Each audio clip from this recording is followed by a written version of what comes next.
নমস্কার বন্ধুরা, আজ আবার নতুন একটা রেসিপি নিয়ে চলে এলাম। দেখুন, আমি আজকে তৈরি করেছি পাস্তা। আমি এই পাস্তাটা কিভাবে তৈরি করলাম সেটাই আমার সমস্ত বন্ধুদের কাছে শেয়ার করব। যাই হোক, আমি রেসিপিটা শুরু করি, আপনারা সবাই সঙ্গে থাকুন। আমি গ্যাসে জল গরম বসিয়ে দিয়েছি। জলটা আমার গরম হয়ে গেছে।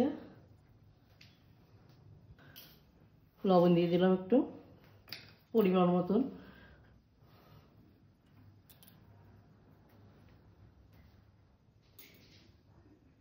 অল্প করে একটু সাদা তেল দিলাম।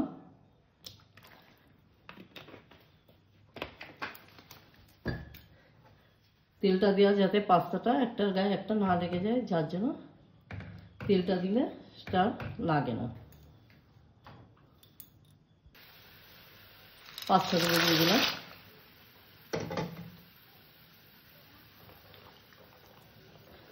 পাস্তাগুলো আমি 3 থেকে 4 মিনিট ফুটিয়ে সেদ্ধ করে নেব। আমার পাস্তাটা সেদ্ধ হতে হতে আমি এখানে 2টো ডিম ভেঙে নিয়েছি। অল্প করে একটু লবণ দিয়ে ডিমটাকে ফেটিয়ে নেব।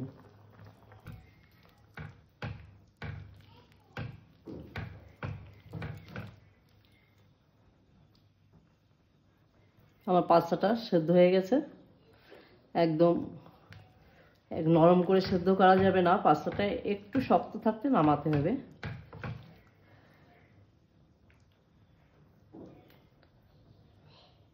সুন্দর সেদ্ধ হয়ে গেছে। এবার আমি পাস্তাটাকে একটা ঝাঁঝরি ফুটো ফুটো থালা কি ঝাঁঝরিতে আমি এটা ঝাঁঝরি থালায় ছেঁকে নেব। আমার কড়া গরম হয়ে গেছে, কড়াইতে অল্প করে তেল দিয়ে দিলাম। আমি পাস্তাটা সাদা তেলেই করব।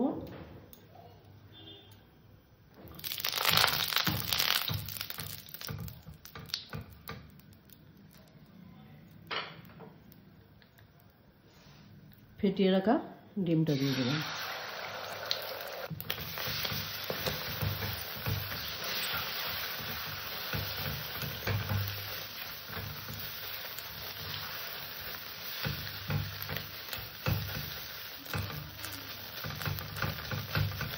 আমার ডিমটা ভাজা হয়ে গেছে।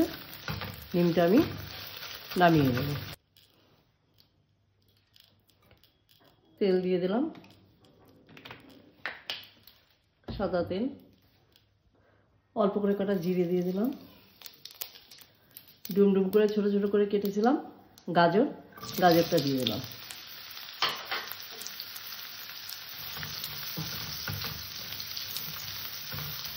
গাজরটাকে আমি একটু হালকা করে ভেজে নেব। গাজরটা আমি হালকা করে ভেজে নিয়েছি।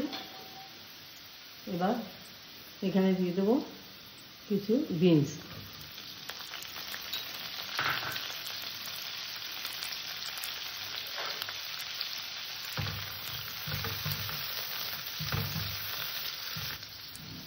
বিনসটা দেওয়ার পরে আমি বেশ খানিকক্ষণ একটু ভেজে নিয়েছি। এবার এখানে আমি দিয়ে দেবো ক্যাপসিকাম।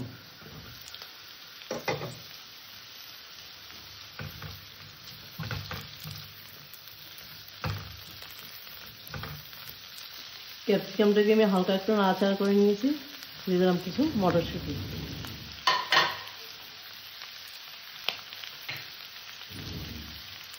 লঙ্কা কুচি। ঝালটা যে যেমন খাবে সে সেরকম ঝাল দেবে।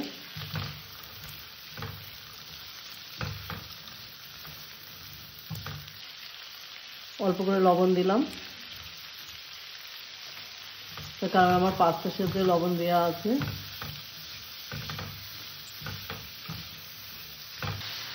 ঢাকা দিয়ে আমি গ্যাসটাকে ছোট করে দিলাম।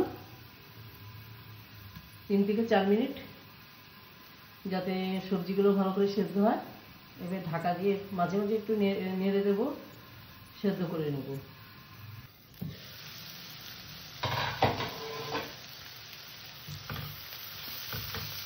আমার সমস্ত সবজিগুলো সেদ্ধ হয়ে গেছে।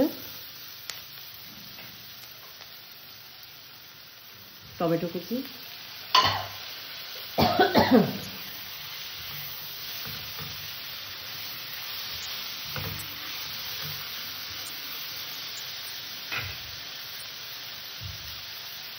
পাস্তা,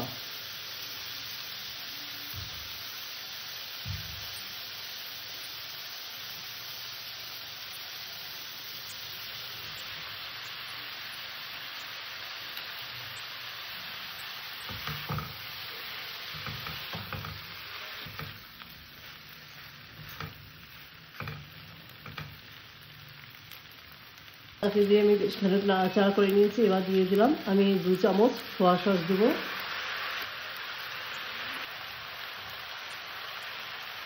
চিলি সস এও আমি 2 চামচ দেবো,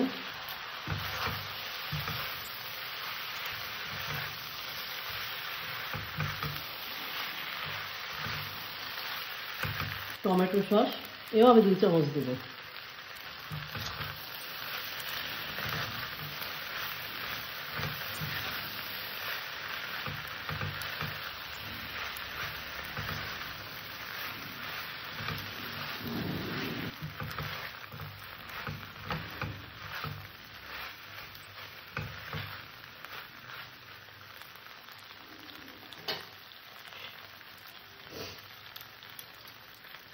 ভেজে রাখা ডিম,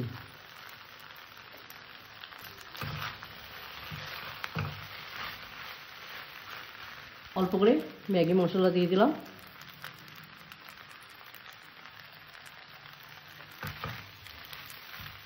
আমার পাস্তা রেডি, আমি পাস্তাটাকে নামিয়ে নেব। কেটে